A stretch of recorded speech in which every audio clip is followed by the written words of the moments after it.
Intensi film itu sebetulnya besar banget terhadap perubahan mindset atau perubahan moral gitu. Film itu ternyata bisa banget merubah moralitas. Oh iya. Jadi film itu kayak senjata. Betul. Film itu kayak senjata. Tergantung kita mau pakainya buat apa. Jadi apakah kita mau pakai buat memperbaiki nilai-nilai atau cara kita melihat sesuatu, bagaimana nilai inklusivitas ini menjadi bagian dari kolaborasi multisektor. Kita tidak minta dukungan dana untuk membuat film ini, tapi bagaimana nilai inklusi ini bisa kita kampanyekan bareng-bareng. Bagian itu ternyata saya masih belum mampu. Kita sampai keliling kemana-mana untuk bisa membicarakan ini. Ayo bareng-bareng. Banyak pihak kita datengin. Dari mulai sektor government, swasta, dan lain-lain.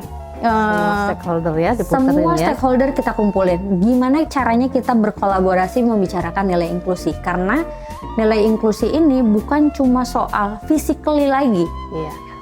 Moralnya, termasuk kitanya sendiri. Kalau kitanya masih menganggap mereka ini perlu dikasihani, berarti cara kita masih salah ya, cara melihat dan memandang saudara-saudara kita gitu. Dalam retrospeksi ini sebetulnya saya ngelihat kalau saja Indonesia mau menyusun rencana induk perfilman nasional, arah filmnya dibawa kemana, seperti apa, mungkin kita semua nggak akan kehilangan arah.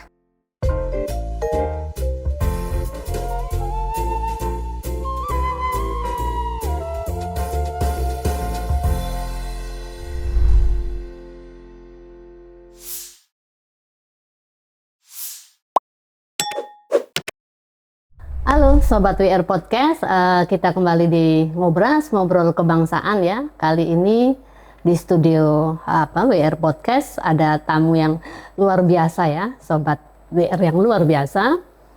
Dan tema kita kali ini, edisi ini adalah karya perempuan-perempuan dikdaya. Nanti kalian akan banyak mengupas, ngobrol dengan para tokoh-tokoh perempuan menurut saya yang luar biasa sekali.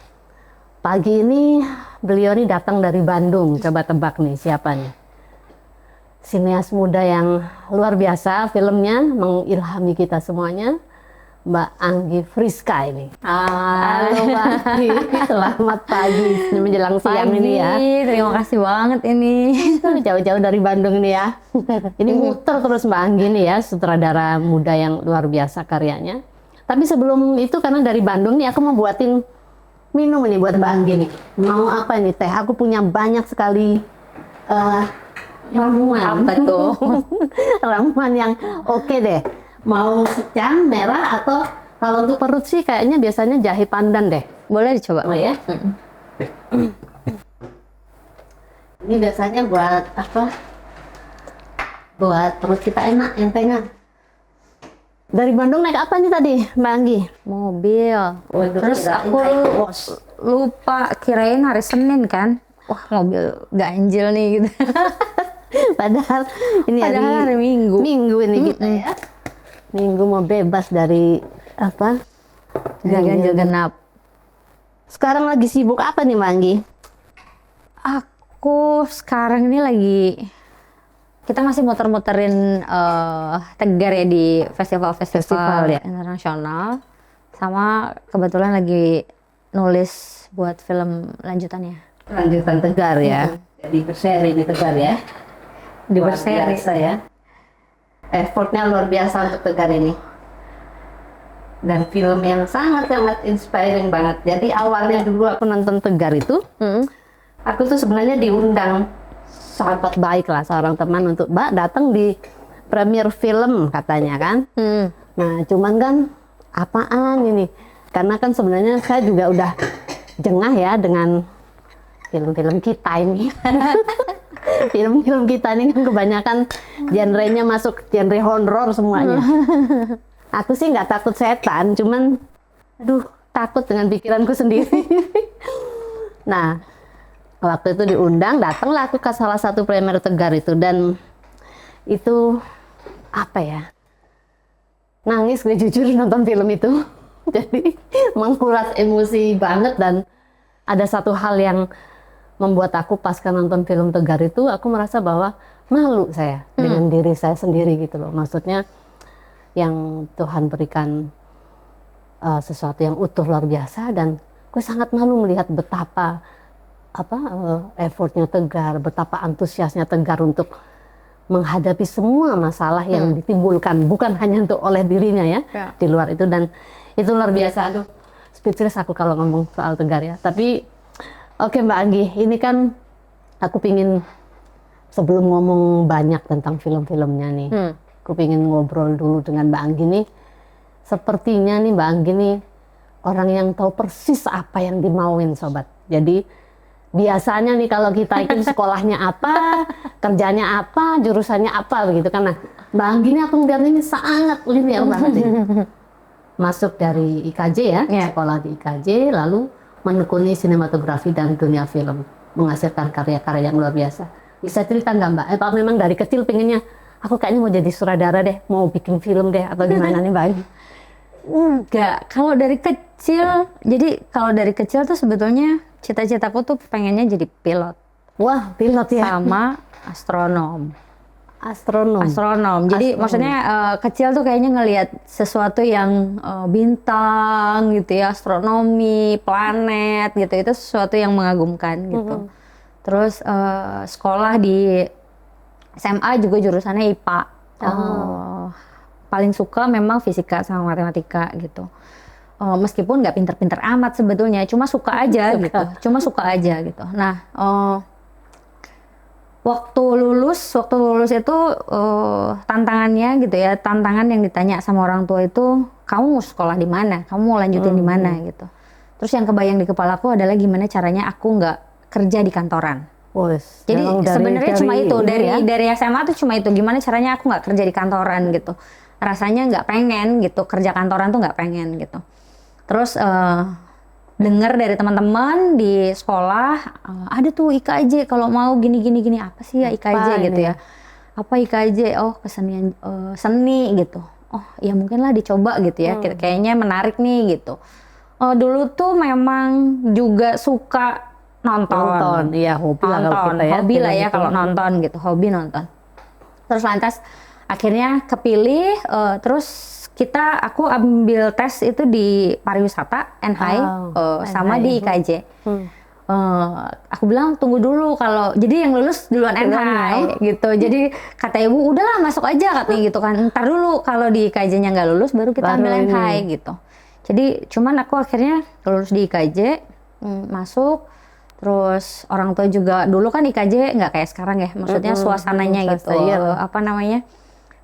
Rasanya kalau masuk IKJ tuh Bronx aja. Kalau dulu ya. Pokoknya tampangnya yang aduh ya begitu. Tiba-tiba waktu aku dianterin ke kampus itu, tiba-tiba ada anak yang keluar bawa anduk gitu. Ini kampus atau apa?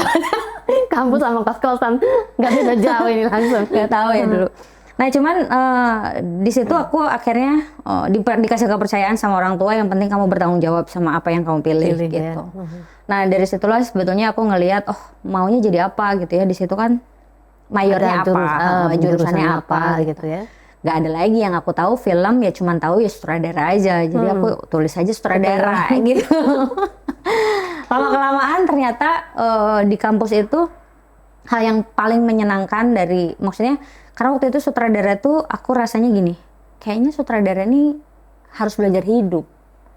Maksudnya karena kita mendesain karakter, mendesain kehidupan gitu. Jadi kayaknya pelajaran hidupnya harus panjang dulu, baru bisa jadi sutradara, kira-kira gitu.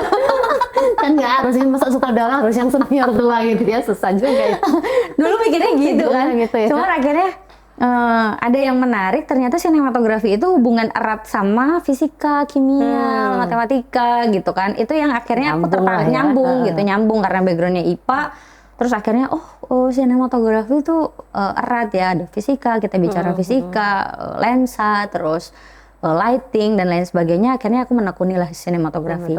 Terus aku menekuni sinematografi, lantas perjalanan membawa aku menjadi sinematografer. Setelah 7 sampai 8 tahun lah gitu ya. Setelah 8 tahun ikut-ikut orang, magang, jadi asisten dan lain sebagainya, jadi kru lighting. Kuliah lancar tapi ya? Kuliah lancar. Diselesaikan berapa lama tuh? Atau mahasiswa agak panjang juga ini? Mahasiswa agak panjang. mahasiswa agak panjang. Sampai sekarang sebenarnya masih kuliah. Lulus gitu ya, terus lulus D3. Lulus D3, masuk lagi, sekarang aku lagi lanjut S1. S1, apa namanya? Jadi ya sampai sekarang masih mahasiswa. Karena aku suka menyandang status mahasiswa tuh karena ya udah kita jadi belajar terus kan gitu. Jadi ya udah jadi mahasiswa aja gitu. Enak sih. Mahasiswa salah juga nggak apa-apa gitu kan. Bisa kritis, bisa kritis, berhak kritis gitu. Jadi ya udah mahasiswa. Sampai sekarang masih mahasiswa. Luar biasa. Ini mungkin ya Mbak Mbak Anggi yang selain keinginan memang dari dasarnya memang suka, lalu juga jurusannya adalah fisika dan ada yang menarik dari situ kan seperti tadi Mbak Anggi bilang pilihan ini Mbak Anggi tekunin benar gitu bahwa konsekuensinya adalah apa dan menghasilkan sebuah karya. Nah waktu itu sudah ada gambaran nggak Mbak Anggi misalnya melihat karena jurusannya sinematografi, sutradara, melihat film Indonesia saat itu kayak apa sih Mbak? Kalau dulu layaknya maksudnya gini, kalau dulu tuh layaknya cara berpikir normatif, beres kuliah kerja gitu kan, beres kuliah kerja gitu, terus karir. Nah, seiring berjalannya waktu sebetulnya akhirnya aku mengenal bahwa intensi film itu sebetulnya besar banget terhadap perubahan mindsetnya atau perubahan moral gitu. Nah, jebakan Batman-nya adalah waktu itu ada satu momentum itu ada namanya Badan Perfilman Indonesia. Pertama kali dibentuk gitu ya. Maksudnya pertama kali dibentuk. Lalu teman-teman semua ikut membentuk asosiasi-asosiasi. Senior-senior kita gitu itu membentuk asosiasi. Nah, karena waktu itu aku masih sangat muda sekali dan belum jadi sinematografer juga, aku hanya ikut mendorong, maksudnya ikut membantu gitu, membantu apa yang dibutuhkan, apa segala macam diskusi dan lain sebagainya. Nah, jebakan Batman-nya adalah saat aku membantu di pembentukan asosiasi itu, lalu aku didorong untuk jadi salah satu perwakilan yang diusul dari asosiasi sinematografi. Untuk jadi untuk ikut serta di Badan Perfilman Indonesia. Nah, aku nggak nyangka sebetulnya ternyata suaraku banyak. Jadi akhirnya kepilih jadi pengurus pertama. Waduh, luar biasa. Pengurus pertama saat itu dijadiin di Pusat Penelitian dan Pengembangan. Memang di Litbangnya ya. Jadi di Litbang. Nah, waktu itu aku juga bingung sebenarnya, mungkin semua orang mengalami kebingungan fungsi asosiasi, badan perfilman ini untuk apa dan lain sebagainya. Tahun berapa itu Mbak? 2014. 2014, baru 2014. Ya. Itu sudah kondisi perfilman Indonesia sudah mulai declining luar biasa ya? Iya, sebetulnya sudah mulai membaik. Ya, ada kebangkitan, ada quantity mungkin mulai, tapi secara kualitas mungkin belum bisa seperti yang kita mau lah ya. Tentang sebuah film yang kalau mau ngomong film adalah identitas sebuah bangsa, film adalah propaganda dan sebagainya. Belum sampai ke situ ya. Belum sampai ke situ dan mungkin sampai sekarang juga belum ada. Nah, itu dia. Jadi yang menariknya adalah di perjalanan itu saya keliling dari yang tua sampai muda. Saya coba bikin dokumentari kecil lah sebetulnya, riset-riset kecil dari narasinya teman-teman perfilman saat itu, dari mulai yang tua sampai yang muda gitu. Yang menarik semua protes di hal yang sama gitu ya. Ini yang angkatan tua dan angkatan muda protes semua gitu ya, yang dan punya harapan-harapan terhadap film Indonesia gitu kan. Nah, tapi yang juga jadi yang juga jadi menarik lagi juga buat saya adalah ketika saya juga bisa melihat bahwa film Indonesia, saya as a filmmaker atau film worker itu not stable. Kita nggak akan stabil gitu. Maksudnya kita tidak akan bisa jadi maksudnya kita tidak akan jadi hal yang prioritas ketika industrinya juga nggak stabil. Industri perfilmannya Industri ya. perfilmannya. Jadi Dan kalau ngomong industri perfilman itu nggak hanya bisa jadi pelaku seni ataupun filmmaker, tapi juga negara dalam hal iya, ini ya. betul. Jadinya kalau waktu itu di wawancara itu wajahnya industri, tapi sebetulnya yang mengerjakan tuh lebih ke UMKM. Jadi big corporate film industri di bawahnya UMKM. masih kelas itu ya. Rasanya seperti itu. Nah, lalu satu lagi adalah ketika saya mulai kenal kalau film itu ternyata bisa banget merubah moralitas. Oh iya. Jadi film itu kayak senjata. Betul. Film itu kayak senjata. Tergantung kita mau pakainya buat apa. Jadi apakah kita mau pakai buat memperbaiki nilai-nilai atau cara kita melihat sesuatu, atau mau kita pakai juga untuk cara menarik sesuatu gitu, mempengaruhi sesuatu. Mempengaruhi sesuatu. Kalau Jadi zaman kecil dulu kan yang paling kuingat banget bahwa film itu adalah propaganda yang paling efektif.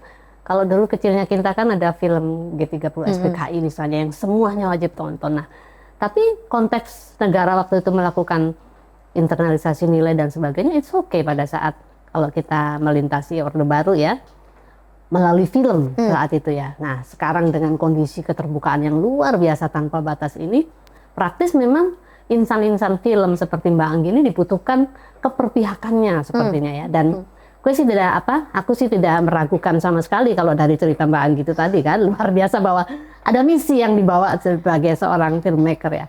Nah, Mbak Anggi ngelihat situasi yang saat itu, terus Mbak Anggi cerita bahwa ada, tadi belum dijawab ya, keluhannya apa, terus harapannya apa dari angkatan tua dan angkatan muda perfilman saat itu, Mbak? Sebetulnya kalau keluhan itu lebih ke bagaimana keberpihakan terhadap aspek-aspek penting di filmmaker atau film crew. Aspek-aspek penting itu bagaimana akhirnya filmmaker itu juga bisa dijadikan sebuah profesi. Maksudnya bukan dijadikan. Itu profesi. Ya, memang profesi. Tapi diakui sebagai profesionalisme. Karena sebetulnya di undang-undangnya sudah ada, tapi bagaimana turun ke bawahnya? Bagaimana realisasinya? Kasarnya, kalau kita kerja di film, mau bikin loan ke bank, itu nggak diterima. Karena semuanya masih sifatnya halu ini. Halu ini apa kerjanya masih apa ya? Masih gitu. angan-angan atau seperti apa ya? Tidak bisa dimaterialkan menjadi sesuatu yang nyata kelihatan begitu ya. Jadi maksudnya dia film-film kru pada akhirnya meskipun mereka juga punya salary yang baik gitu kan, punya salary yang baik pada akhirnya, tapi pada saat dia punya kebutuhan yang lebih dan membutuhkan loan misalnya gitu ke bank atau apa, ya nggak akan bisa diterima itu saat itu.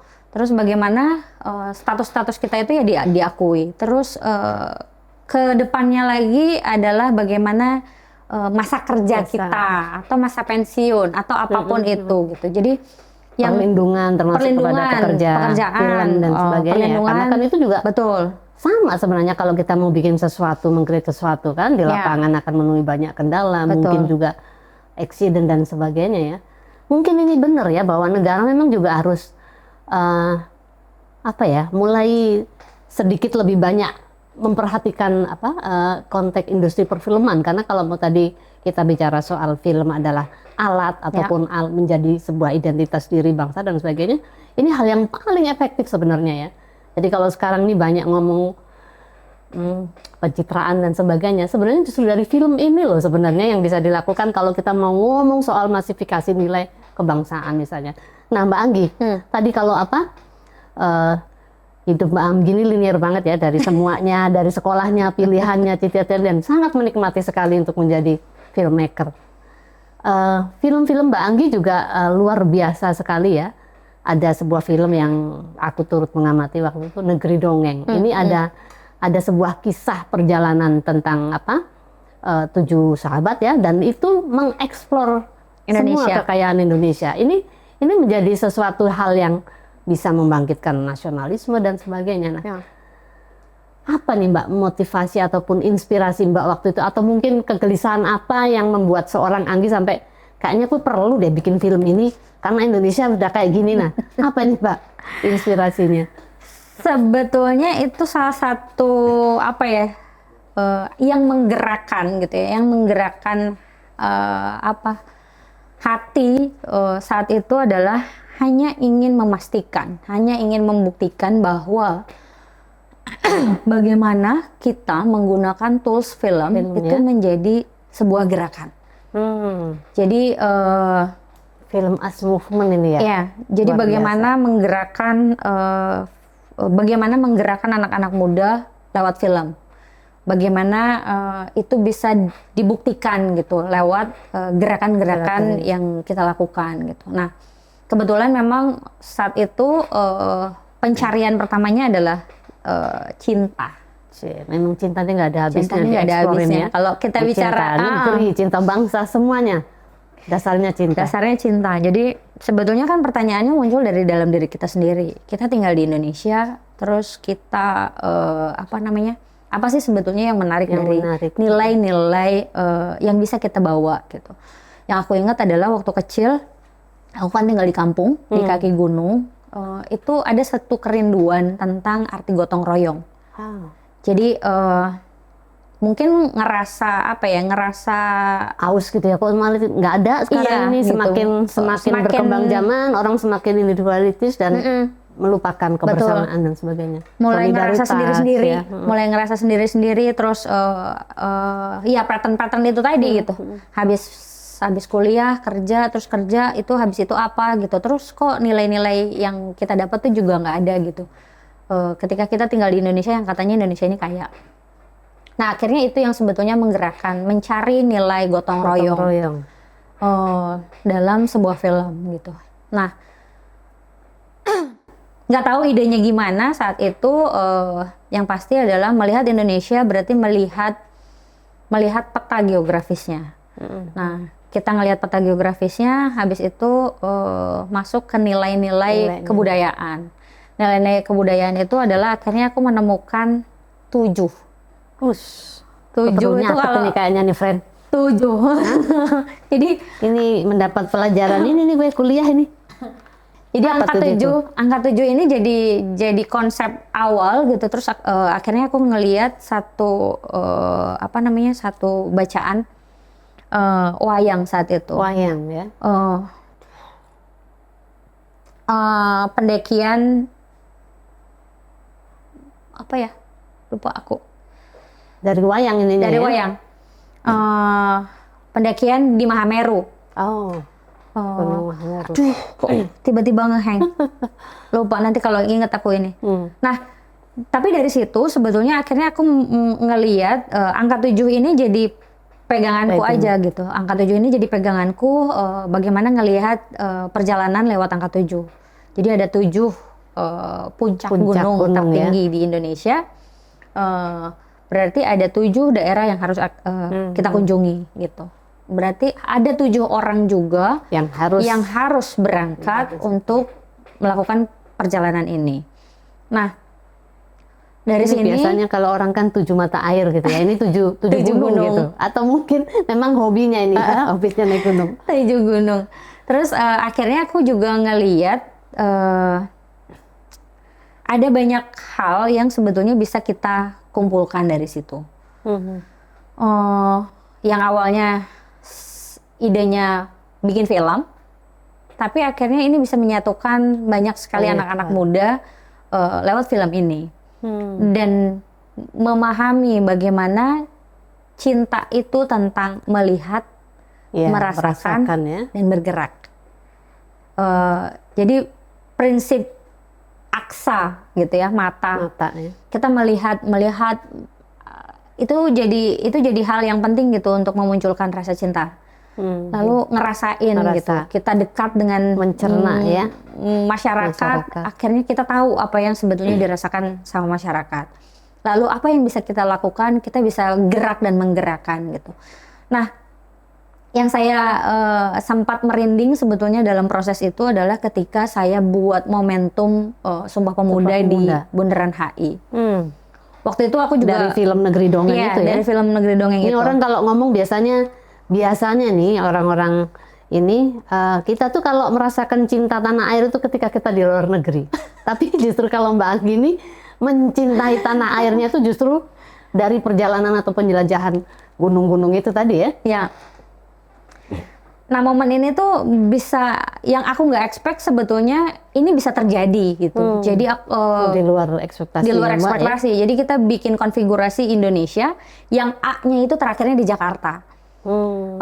Saat itu sebetulnya idenya, isunya lingkungan memang gitu. Kita sendiri, masyarakat kita yang memilih Indonesia tuh mau kayak apa? Sebuah negeri yang katanya Loh Jinawi ya. Loh Jinawi gitu. Apakah kita memilih menjadi eco, green, atau building gitu. Jadi kalau lihat kritiknya Mbak Anggi sudah luar biasa, langsung ke jantung ini ya. Jadi INDOSIAA-nya di Jakarta gitu. Jadi dari yang mereka semua ngelihat ijo terus tahu-tahu langsung sesuatu yang ini ya. Iya, kemajuannya kira-kira mengarah kemana? Kemajuan negeri ini ya? Gitu. Apakah harus dirubah menjadi building? Dengan akhirnya juga mungkin melihatnya jadi fisik kan gitu. Ya, karena kan kita selalu ngomong fondasi. Nah, itu fondasi itu fisik. Jadi fisik gitu. Semuanya brainnya ke arah fisik. Iya. Oke. Dan waktu itu aku nggak expect ada 500 orang, 500 anak muda yang akhirnya datang ke HI, ke Bundaran HI untuk ikrar Sumpah Pemuda. Itu mobilisasi pemuda masanya bagaimana ini? Jadi aku juga nggak tahu mobilisasi, karena ini kan bentuknya kayak flash mob ya, kayak flash mob. Jadi kita memobilisasi 150 orang dari puncak waktu itu, karena mereka yang kita create, maksudnya kita latih yang terus yang dicampingkan gitu, untuk ini ya, camping segala macam dan lain sebagainya, dan lain sebagainya itu sebetulnya cuma 150 orang. 150 orang turun semua ke sini, akhirnya termobilisasi semuanya 500 orang dengan flash mob tanpa dialog. Ya. Oh ya?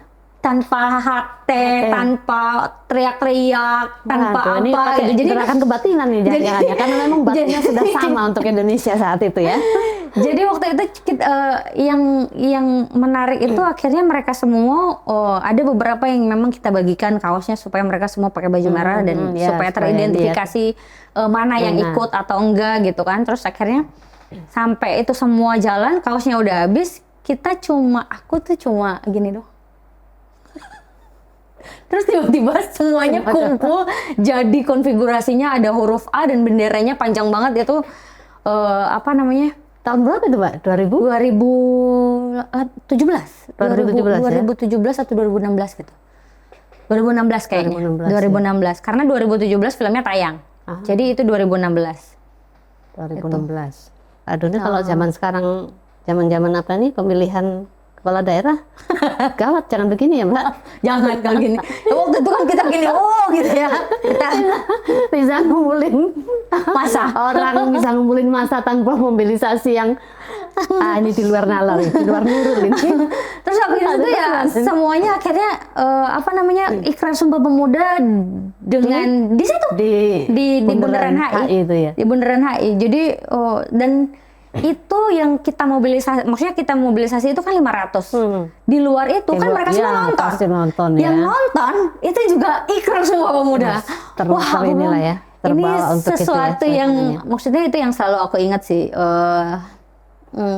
Pada akhirnya sebetulnya gotong royong itu sebetulnya masih ada. Masih sebenarnya tinggal masih bagaimana cara kita untuk memantiknya ataupun ini ya. Gotong royong itu masih ada dan rasanya perlu digali ya, karena memang perlu digali sudah jauh gitu. Tertimbun dengan banyak sekali persoalan dan sampah-sampah komunikasi yang berseliweran di negeri ini. Sampah-sampah pemikiran. Sampah-sampah pemikiran. Sampah-sampah pemikiran yang melupakan nilai-nilai kemanusiaan. Tapi Mbak Anggi, itu kan film ini kan dahsyat nih ya, film Negeri Dongeng ini. Tapi kok jarang denger aku ya di layar lebar ya. Ini kenapa ini? Yang aku lihat malah si Kunti gitu-gitu. Gimana ini terusnya? Aduh. Gimana nih Mbak ini? Ini kan film yang luar biasa loh, dahsyat bener Negeri Dongeng ini. negeri, gimana ya? Namanya industri. Industri, kembali lagi ke Kembali industri lagi itu ke tadi industri. ya. Namanya industri gitu. Saat itu yang aku cuma bayangkan adalah ya udahlah, Tapi film ini. misalnya ada loh, buktinya bisa mengumpulkan, memobilisasi dengan alamiah seperti itu kan, organik, berapa ratus massa saat itu kan, artinya kan Iya. ada pangsanya untuk film ini. Ada, dan yang juga mungkin ini bisa saat itu sempat heboh juga gitu ya, karena film ini kan cuma dapat 7 layar. Dapat 7 layar. 7 layar. Mungkin karena 7 itu tadi Mbak. Jadi awalmu 7, mestinya kalau 100 juga harusnya 77. 77. Maunya 77, terus akhirnya kita dapat 7 layar dari salah satu apa namanya sinema paling besar. Sisanya ya total 15 layar lah untuk reguler pertama.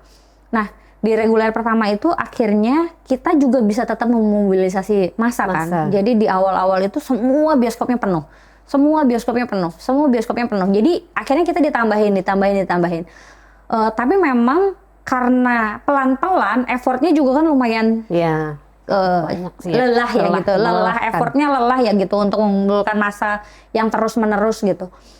Sampai akhirnya, tapi film ini tuh sebetulnya kalau ada box office catatannya gitu, salah satu film dokumenter terbanyak penontonnya. Oh, terbaik dan juga terbanyak lah. Ini kalau nggak salah dia sudah menerima penghargaan ya?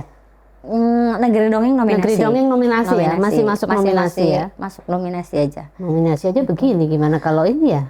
Luar biasa benar. Nah, tapi Negeri Dongeng ini sekarang ini di bioskop enggak? Atau mungkin masuk ke kementerian apa? Mungkin masuk ke sekolah-sekolah atau gimana itu Mbak? Negeri Dongeng belum kita mobilisasi sih, memang gitu ya. Maksudnya belum kita mobilisasi sebagai apa namanya metode pendidikan karakter. Jadi kita belum, karena kita juga baru menemukan metodenya itu di Tegar. Di Tegar. Jadi ya. saat itu memang kita memobilisasinya lebih ke komunitas anak-anak muda gitu kan, pecinta traveling, pecinta gunung dan lain sebagainya. Mobilisasinya masih seperti itu. Mungkin kalau energinya masih ada, itu bisa ada ya di Netflix atau di Hotstar ya. Kalau yang kemarin sempat saya tonton itu ada Budi Pekerti. Nah, film-film kayak gitu ini sebenarnya kan kita butuh loh ya. Kita ini nggak hanya butuh tontonan, tapi juga tuntunan juga gitu. Syukur-syukur kalau bisa jadi tuntutan ya. Nah, Bagi, ini ada 2 hal yang fenomenal ya aku melihat ya filmmu ini ya. Selain Negeri Dongeng yang kayaknya itu wajib deh. Nanti kita harus bisikan atau kita bikin petisi lah ya sesama ini untuk mendesakkan Negeri Dongeng ini menjadi film wajib tonton misalnya. Nah, ada film berikutnya itu, selain itu sebenarnya ada Nona yang menurut aku juga luar biasa ya, meskipun itu kegelisahan seseorang, tapi menarik juga nih karena syutingnya di Azerbaijan ini ya. Jauh banget. Apa yang mendasari waktu itu Mbak sebelum ngomong ke Tegar ini? Kalau tadi kan gotong royong inspirasinya kan, dan sangat mengena banget karena itu kondisi kekitaan gitu. Karena kalau Nona ini apa yang harus sebuah persahabatan atau apa, atau sekedar ya? Concernku tuh sebetulnya saat itu adalah karena habis kita bikin Negeri Dongeng itu akhirnya kita juga melahirkan sebuah gerakan baru di kemanusiaan. Jadi kita ngelahirin satu organisasi yang fokusnya ke kemanusiaan. Yang Nona ini ya? Sebelum Nona. Nah, dari situ saya belajar sebetulnya nilai-nilai kesehatan. Selain ketemu sama Chandra, itu kan akhirnya lingkungan dokter ini ya. lingkungannya mengarahkan banyak sekali yang nilai-nilai kemanusiaan yang mungkin aku dapat. Terus saat itu isunya lebih ke mental health. Lagi ini banyak ya problem kita. Problem mental health. Problem mental health problem mental health ini kan agak tabu untuk dibicarakan saat itu. Terus bagaimana sih sebetulnya aspek yang juga kita bisa pelajari dari sebuah mental health ini? Yang pengen aku bicarain di sana itu sebetulnya bukan tentang mental health-nya, tapi upaya apa yang bisa dilakukan oleh kita yang mungkin secara sadar kita ini punya perasaan emosi, cemas, marah dan lain sebagainya, apa sih yang sebetulnya bisa dilakukan. Nah, kebetulan aku juga punya pengalaman sendiri bagaimana meredam itu semua dan bagaimana traveling atau adventure itu sebetulnya bisa jadi healing ourselves, gitu. Jadi sebetulnya temanya itu kita tidak akan bisa mencintai sebuah negara yang besar ini kalau kita kan nggak di situ aja. Pada akhirnya kan gitu ya. Jadi akhirnya aku balik tuh setelah bikin film Negeri Dongeng karena ternyata memang susah juga gitu untuk semua orang bisa juga bergerak mencintai Indonesia ketika dia tidak mencintai dirinya sendiri dulu. Betul, awalnya gitu. dari pribadi ya, dan personal. Jadi kalau pribadinya nggak sehat ya mau ngomong soal nation yang sehat susah juga gitu ya. Nah akhirnya aku kepikiran ke situ ya cobalah kita coba yang lain gitu ya. Kita coba narasi-narasi baru gitu. Kita coba ke self-nya dulu gitu. Jadi itself, terus bagaimana kita mengaktifasi copingnya kita, bagaimana kita juga akhirnya bisa mencintai diri kita, bagaimana kita bisa menemukan diri kita sendiri. Jadi kalau di film Nona itu kalau kamu kehilangan arah, kamu tetap akan bisa menemukan dirimu sendiri. Gitu. Jadi menjadi guidance buat dirinya sendiri ya, sebelum meng-guidance yang lain-lainnya. Nah, ini semua filmnya Mbak Anggi ini membutuhkan apa ya? Mempunyai karakteristik tersendiri, ada effort masing-masing. Tapi yang aku lihat ya, misalnya kalau dari Tegar itu kan ada isu disabilitas, misalnya ada yang menarik itu ada crowdfunding ya. Ini film yang luar biasa. Ini di tengah industri film dia melakukan crowdfunding itu, aktivis banget itu.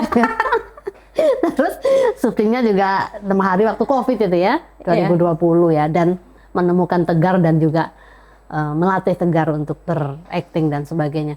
Nah ini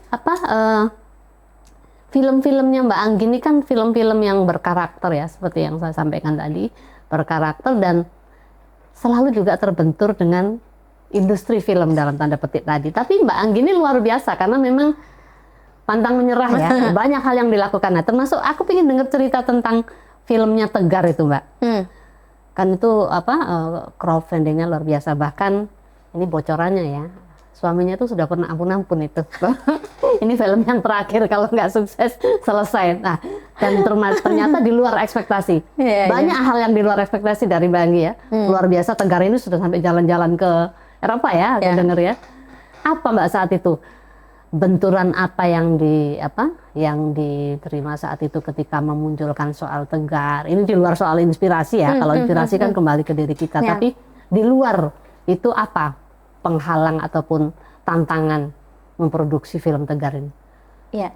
Nah, ini sebetulnya challenge baru lagi buat saya, harus belajar lebih baik lagi bagaimana cara berkolaborasi. Karena sebetulnya yang diharapkan saat itu adalah bagaimana nilai inklusivitas ini menjadi bagian dari kolaborasi multisektor. Kita tidak minta dukungan dana untuk membuat film ini, tapi bagaimana nilai inklusi ini bisa kita kampanyekan bareng-bareng. Nah, bagian itu ternyata saya masih belum mampu. Jadi kita sampai keliling kemana-mana untuk bisa membicarakan ini. Ayo bareng-bareng. Banyak pihak kita datengin. Dari mulai sektor government, swasta, dan lain-lain. Semua stakeholder ya diputerin semua stakeholder kita kumpulin. Gimana caranya kita berkolaborasi membicarakan nilai inklusi? Karena nilai inklusi ini bukan cuma soal physically lagi. Moralnya termasuk kitanya sendiri. Kalau kitanya masih menganggap mereka ini perlu dikasihani, berarti cara kita masih salah ya, cara melihat dan memandang saudara-saudara kita gitu. Karena sebetulnya mungkin bukan cara kita melihat mereka kasihannya gitu, justru malah memang salahnya kita gitu. Kita yang salah melihat mereka ini gitu. Karena mungkin kita terlalu mengasihani sehingga kita harus mengasihani. Justru yang lahir proteksi segala macam, akses yang terbatas dan segala macam. Padahal mereka pinginnya sama dengan kita gitu kan. Yang ada mungkin pada akhirnya gitu disuapin kan. Disuapin jadinya bentuknya dukungan dukungan dikasihani, subsidi. Padahal sebetulnya mereka juga belum tentu maunya disubsidi. Ya, Mereka lebih bagaimana kita ngebangun kemandirian ini bareng-bareng. Kira-kira itu. Jadi kayaknya itu yang paling berat sampai sekarang gitu. Bagaimana sebetulnya film ini itu juga bisa dijadikan salah satu gong narasi kebudayaan. Ya. Gong narasi kebudayaan lewat isu ini. Karena pada akhirnya yang membentuk kita tetap moralnya kita kan gitu. Bagaimana kita bisa melihat mereka secara utuh gitu. Jadi yang nggak utuh tuh sebetulnya pikiran kita. Kita gitu. Nggak beres ini. Jadi memang sulitnya cara, maksudnya gini, saya juga perlu belajar banyak lagi bagaimana sebetulnya bicara soal kolaborasi. Bagaimana bicara, misalnya kalau bicara ke government, bicaranya narasinya apa? Ya, ke swasta, bicaranya apa? Lalu ke NGO, bicaranya apa? Gitu, dan lain sebagainya. Saat itu sebetulnya harapannya bagaimana ini dikampanyekan bareng-bareng. Gitu. Ya. Tapi ya nggak apa-apa. Nggak apa-apa. Di running time, di regular time-nya akhirnya tidak berhasil. Filmnya penontonnya sedikit sekali gitu. Tegar terus ini ya? Tegar ini penontonnya filmnya sedikit sekali gitu. Tapi akhirnya kita menemukan cara baru yang ya udah kita upayakan gitu. Bagaimana penontonnya sedikit sekali itu atau memang karena soal layar lagi atau apa ini? Kali ini layarnya banyak. Layarnya banyak. Tapi show time-nya. Jadi banyak tapi waktunya pendek. Jadi film ini tuh apa ya? Maksudnya gini, karena mungkin nggak tahu ukurannya apa gitu, nggak tahu ukurannya apa, mereka memutuskan oh film ini tanggal sekian tayangnya, oh film ini tanggal sekian tayangnya.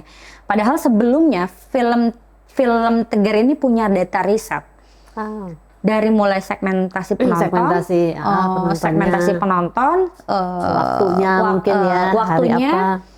Dan yang sangat disayangkan adalah film ini segmentasinya anak-anak. Tapi ditayangkan pada masa jeda ujian anak-anak sekolah. Waduh, harus memilih tuh antara ujian atau penonton Tegar ya? Iya, jadi tidak mungkin gitu. Maksudnya ketika kita susah memobilisasi anak-anak di waktu itu gitu. Memobilisasi anak-anak. Ya, jadi kalau misalnya sekarang dan ternyata data risetnya kita itu ternyata valid karena sekarang penonton film Tegar itu sekitar hampir bisa dibilang itu 89% anak-anak. Anak-anak ya? 89% anak-anak. Dengan total penonton sekarang itu 1.200.000. Luar biasa itu, pencapaian yang luar biasa dalam kondisi perfilman kita yang sekarang ini ya. Luar biasa bener. Dan jadi solusi setidaknya. Ada pilihan lain, ada alternatif distribution yang kita bisa gunakan untuk film-film dengan tema ini.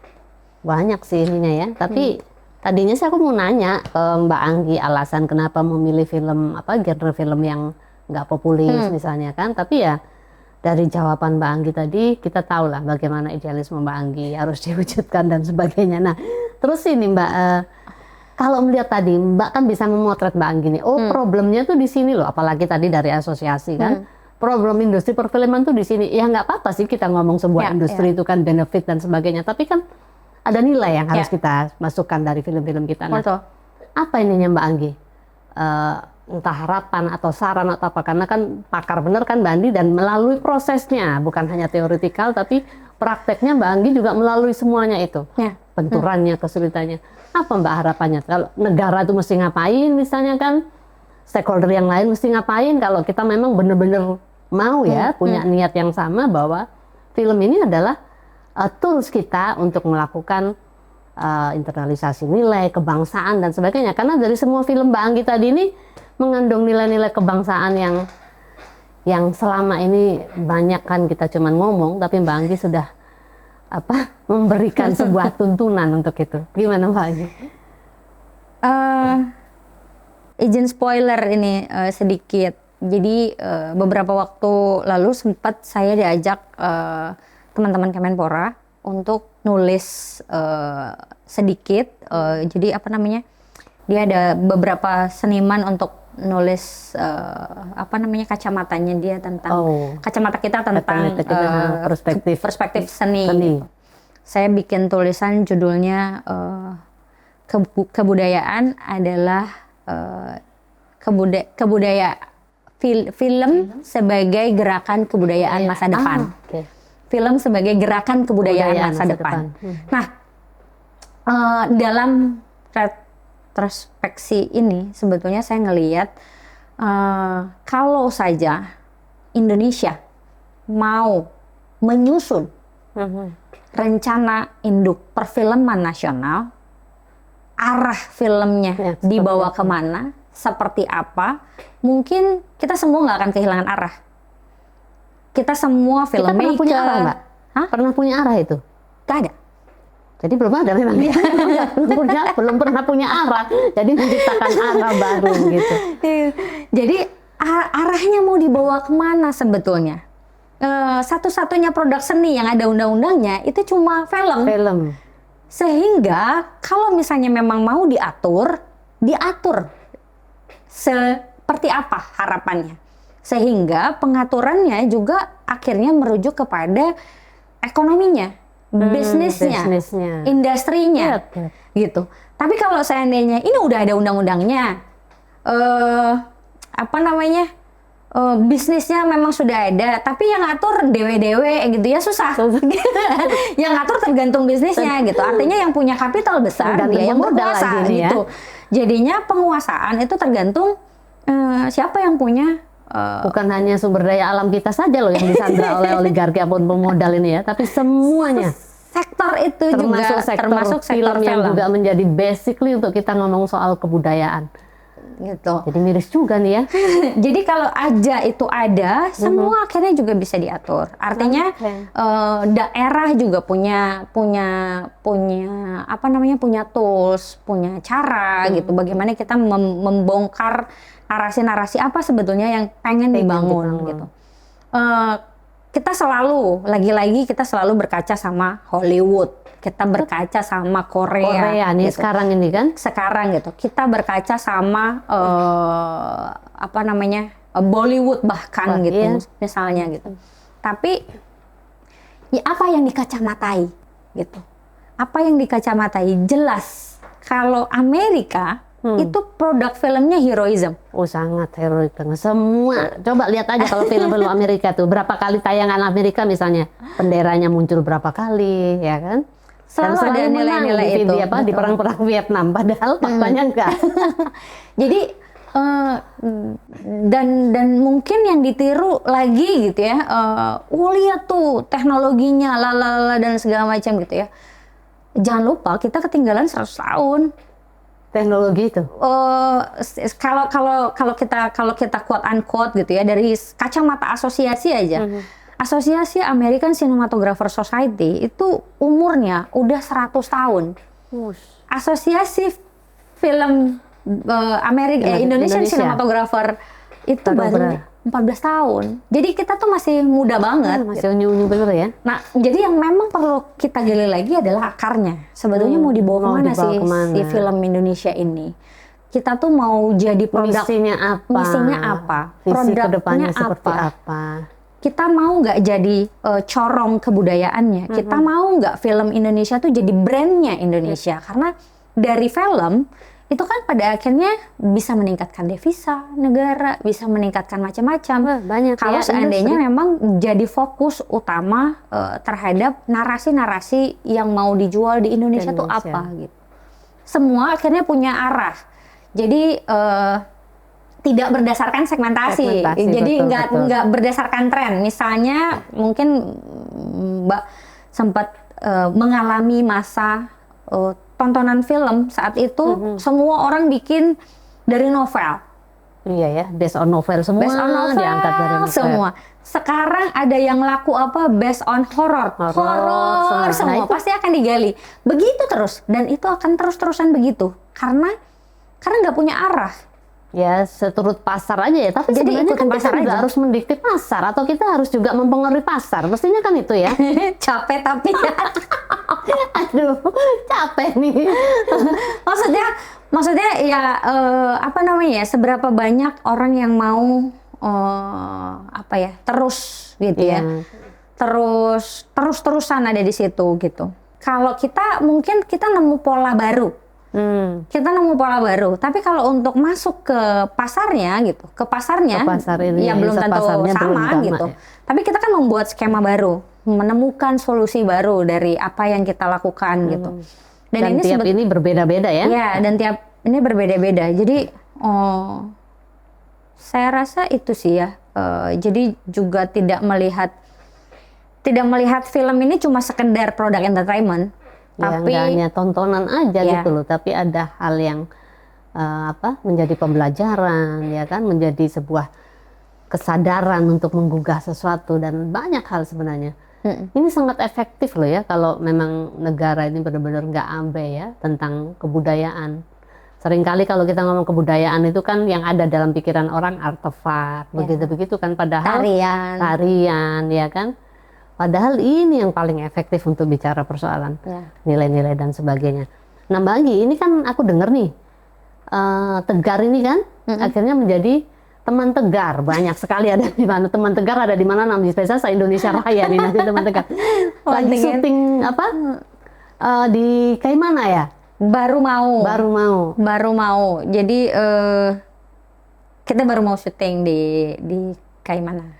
Di kayak mana, teman Tegar ini ya. Nah, jadi mungkin penggemar Tegar bisa kembali berjumpa dengan Tegar atau temannya ini. Tegar dan teman-temannya.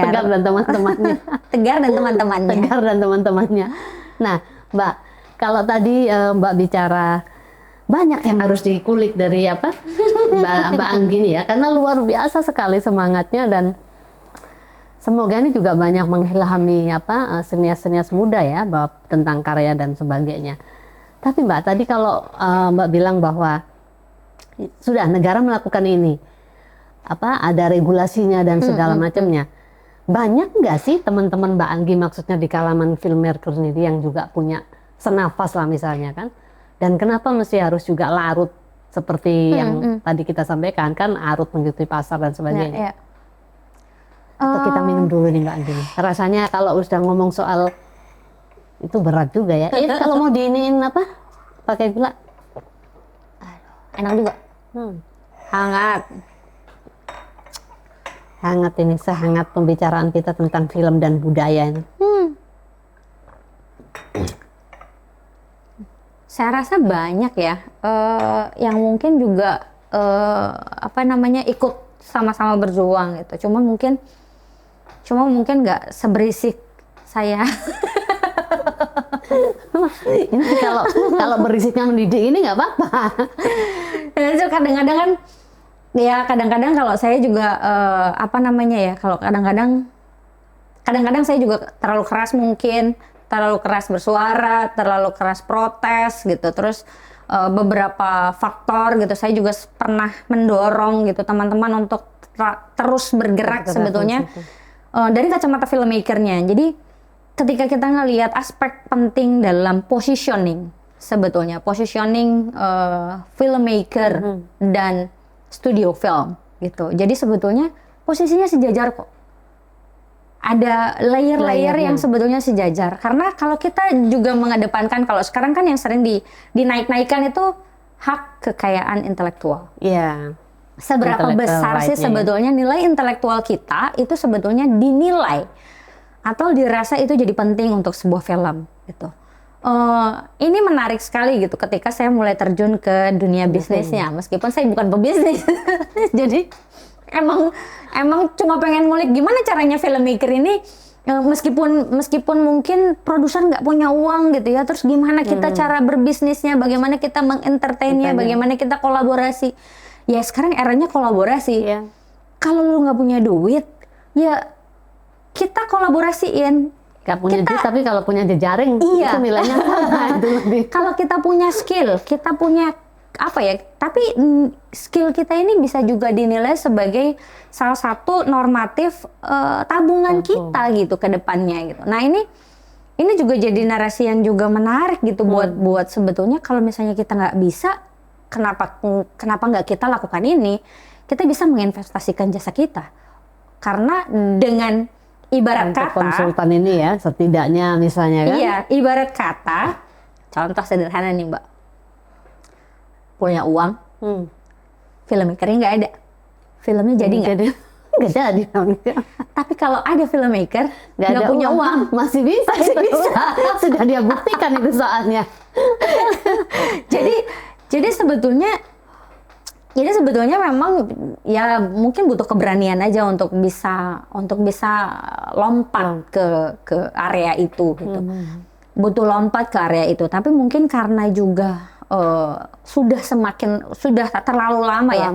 Terlalu lama industri kita ini tanpa arah itu tadi ya. Arah gitu ya. Dan seolah-olah sehingga akhirnya filmmaker yang membutuhkan uang gitu. Jadi kebutuhannya jadi ya, aduh kayaknya gue butuh di kerjaannya gitu. Gue butuh di kerjaannya nih gitu kan. Aduh kayaknya gue butuh di kerjaannya. Itu juga yang menumpulkan kreativitas jangan-jangan ya akhirnya. Akhirnya mungkin itu juga. Iya, ini salah satu hal yang mungkin menarik untuk diteliti. Jadi kita juga butuh penelitian-penelitian yang bisa berbasis sosialnya. Bukan cuma sekedar sainsnya gitu yang diangkat, tapi sosialnya yang butuh kita dorong lagi untuk penelitian-penelitian aspek-aspek di industri film ini. Filmnya ya. Gitu. Jadi aspek-aspek sosial apa sih yang sebetulnya bisa mendorong? Terus nilai-nilai apa? Kalau misalnya ini yang menarik. Kemarin saya baru bikin materi presentasi karena waktu itu saya ikut kreatif entrepreneurship saat itu. Terus saya browsing bagaimana perubahan pola, bagaimana film mempengaruhi pola pikir atau pola gaya hidup segala macam sampai gitu. Terus apa yang menginspirasi? Apakah ada yang menginspirasi orang melakukan kejahatan lewat film? Lewat film. Ada. Kalau kita browsing,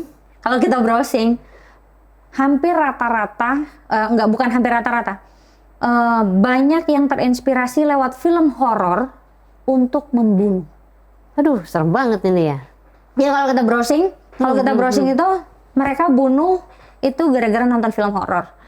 Melakukan pembunuhan terinspirasi dari film horor. Terinspirasi dari film horor. Dan itu banyak banget gitu. Pada akhirnya kan sebetulnya ini sederhananya kacamatanya kita nih semua orang kalau kita anak muda lah ya. Anak muda itu kalau kita anggap bayi, nonton film tuh kayak contoh. Iya, sebetulnya. Kayak instruksi ini ya. Kalau di Plato tuh bilang allegory of the cave. Jadi apa yang kita lihat itulah kebenaran.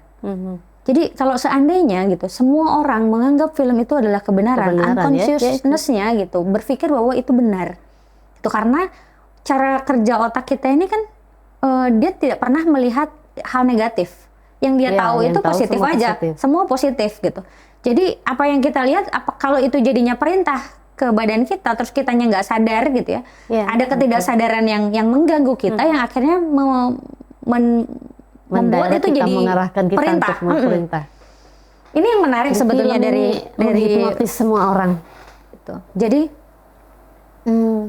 sekuat ada itu. Ya? Ada hasil risetnya. Bukan hasil riset ya, banyak berita-berita yang akhirnya muncul gitu.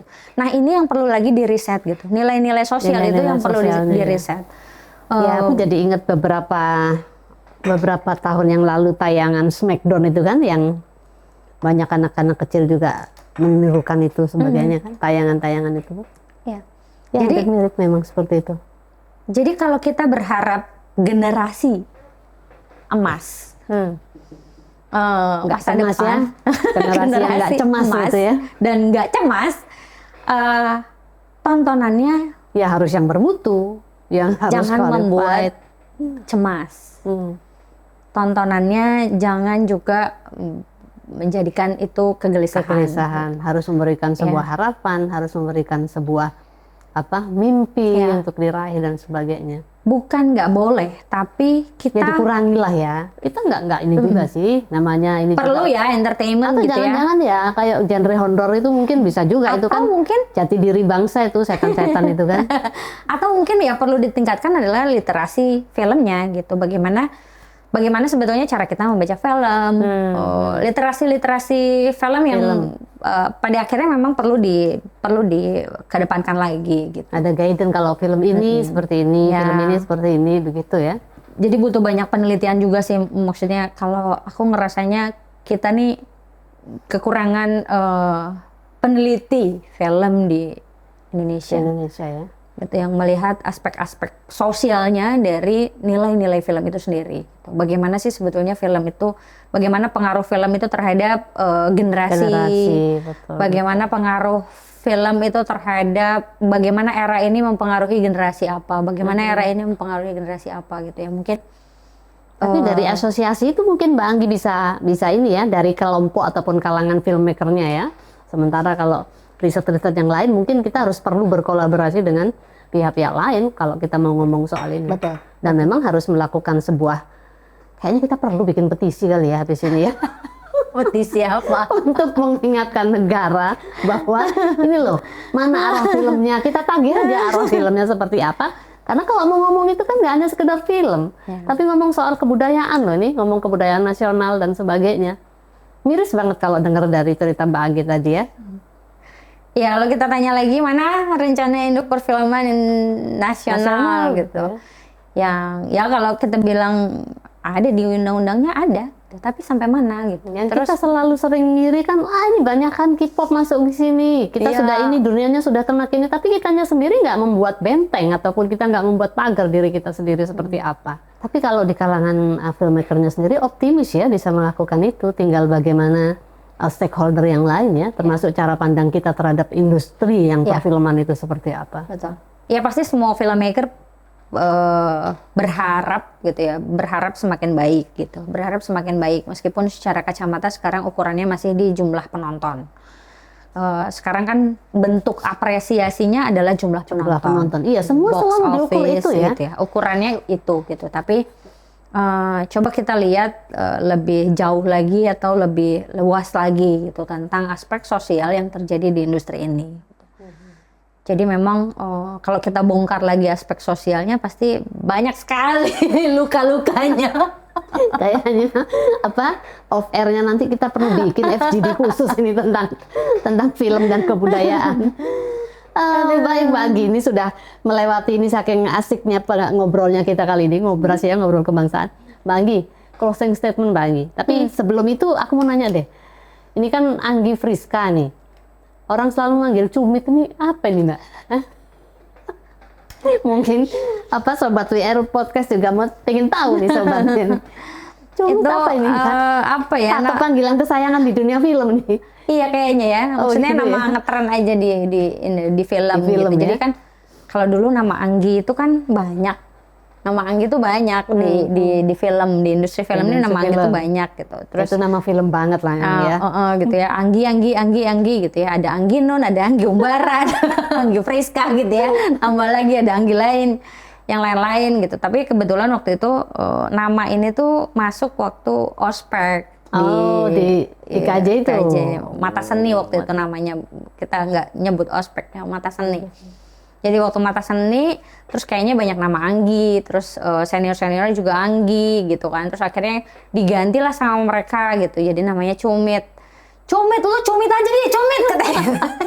Cumit terkelumit gitu kali ya. Cumit. Akhirnya ya udahlah ya, semua orang film taunya cumit gitu.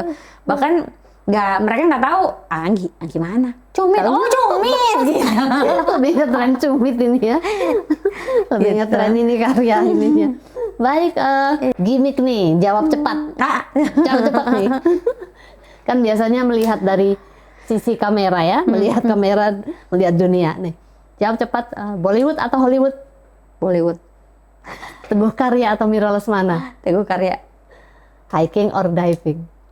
Hiking. Piala Citra atau Nobel? Nobel. Tinggi mimpinya ini coy. Palme d'Or atau Oscar?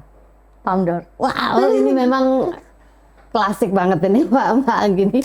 Oke, baik, sampai di sini nih Mbak Anggi. Next kita akan ngobrol lagi lebih jauh. Dan baik, Sobat WR Podcast, demikian tadi ya kita ngobrolnya asik banget dengan Mbak Anggi Cumit Friska, sineas, filmmaker dari sutradara film Tegar, dan saat ini akan membuat Next Tegar, teman Tegar di Kaimana ya, di Kaimana.